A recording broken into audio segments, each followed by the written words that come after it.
దర్శన అనంతరం ఆలయం వెలుపల ఆయన మీడియాతో మాట్లాడుతూ వివాహ వార్షికోత్సవం నేపథ్యంలో శ్రీవారిని దర్శించుకున్నానని అన్నారు.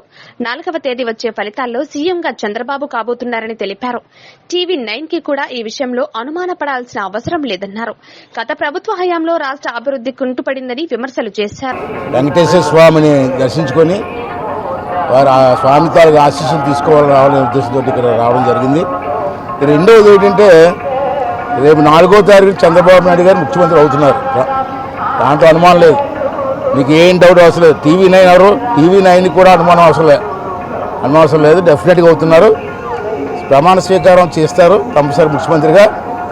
అంచేది ఎలాగే వచ్చాం కదా స్వామి గారిని ఒకటే కోరుకున్నాను నేను.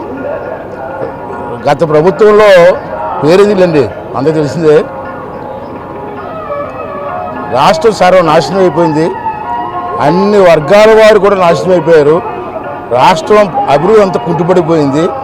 అంచేత స్వామివారిని ఏం కోరుకున్నానంటే చంద్రబాబు నాయుడు గారు ఎలాగ ముఖ్యమంత్రి అవుతారు, ఈ వయసులో అతనికి ఆరోగ్యాన్ని మీ ఆశీర్వాదాన్ని ఇచ్చి మనస్థైర్యాన్ని ఇచ్చి ఈ రాష్ట్రాన్ని అభివృద్ధి చేసే ధైర్యాన్ని శక్తిని ఇవ్వాలని చెప్పి ఆ స్వామివారిని మనస్ఫూర్తిగా కోరుకోవడం జరిగింది.